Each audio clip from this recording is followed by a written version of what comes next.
నమస్కారం అండి.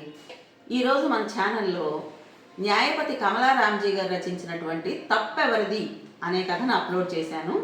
ఒక్కసారి మన ఛానల్ నేమ్ కింద లింక్ ఇస్తాను, విని చూడండి, మీకు తప్పకుండా నచ్చుతుందనే అనుకుంటున్నాను.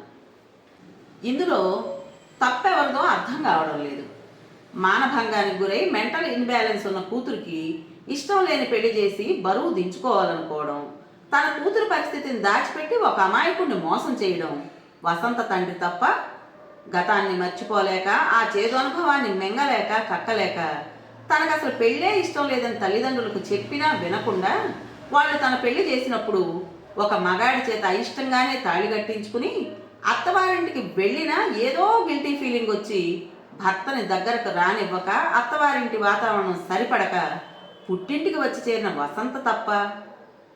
ప్రేమించిన అమ్మాయి రూపాన్ని మనసులోంచి చెరిపేయలేక పరిస్థితులతో రాజీ పడదామని ప్రయత్నించి ఏ అమ్మాయి అయితేనేమని మనసుకి సర్ది చెప్పుకుని ఒక ఆడపిల్ల జీవితంలో ప్రవేశించి కూడా ఆ అమ్మాయికి సరైన న్యాయం చేయలేకపోవడం అభిషేక్ తప్ప.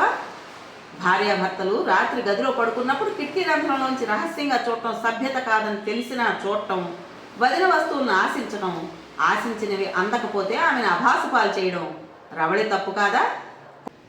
కోడలుగా వచ్చిన అమ్మాయికి స్వతంత్రం ఇవ్వాలని, ఆమె జీతాన్ని ఆశించకూడదని, ఏ కారణం చేతో ఆ అమ్మాయి డిప్రెషన్తో బాధపడుతుంటే నెమ్మదిగా అడిగి తెలుసుకుని సాధ్యమైనంత వరకు ఆమె వ్యధని తీర్చాలని అనుకోకపోవడం అత్తమామల తప్పు కాదా?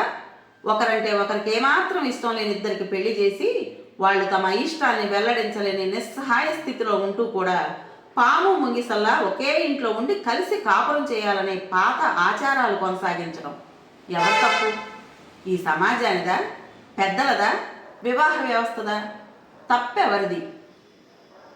ఈ కథని పూర్తిగా విన్న తర్వాత తప్పెవరిదని మీకు అనిపించిందో నా కామెంట్ బాక్స్లో తప్పకుండా తెలియజేస్తారు కదా. మరి ఇంత మంచి కథను మనకు అందించిన రైటర్ గారికి మనందరి తరపున మనస్ఫూర్తిగా ధన్యవాదాలు తెలియజేసుకుంటూ రేపు మరో మంచి కథతో మీ ముందుకు వస్తాను. అప్పటి వరకు ఉంటానండి.